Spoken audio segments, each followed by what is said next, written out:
এবং highlights. August আমার জন্মের মাস, অগাস্ট আমার নির্বাসনের মাস, আজ থেকে অগাস্ট আমার প্রত্যাবর্তনের মাসও। 1994 সালের 8ই অগাস্ট আমাকে বাংলাদেশ ছাড়তে বাধ্য করেছিল তখনকার সরকার। রাতের অন্ধকারে আমার স্বদেশের দরজা আমার জন্য বন্ধ করে দেওয়া হয়েছিল। তারপর একের পর এক সরকার এসেছে, কিন্তু সেই দরজা আর খোলেনি। আর মাত্র 7 দিন পর আমার নির্বাসনের 32 বছর পূর্ণ হবে।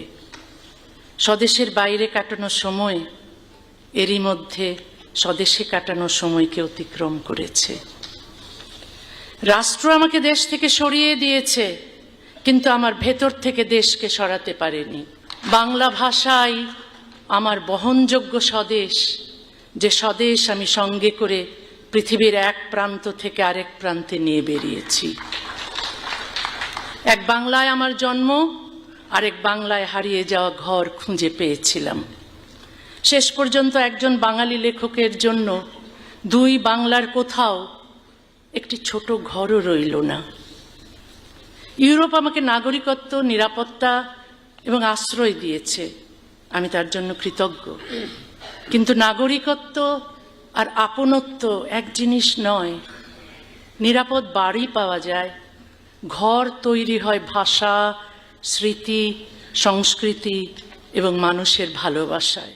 ধর্মনিরপেক্ষতা হলো রাষ্ট্র, আইন, রাজনীতি ও শিক্ষা ব্যবস্থা থেকে ধর্মীয় কর্তৃত্বকে পৃথক রাখা। রাষ্ট্রের কাজ কোনো ধর্মকে রক্ষা করা নয়, রাষ্ট্রের কাজ বিশ্বাসী ও অবিশ্বাসী সব নাগরিকের সমান অধিকার রক্ষা করা। রাষ্ট্রের কোনো ধর্ম থাকবে না, রাষ্ট্রের থাকবে ন্যায়। আইনের কোনো ধর্ম থাকবে না, আইনের থাকবে সমতা। আমার নিরাপত্তার দায়িত্ব নেওয়ার জন্য মাননীয় মুখ্যমন্ত্রী ও পশ্চিমবঙ্গ সরকারের প্রতি আমি আন্তরিকভাবে আবারও কৃতজ্ঞ।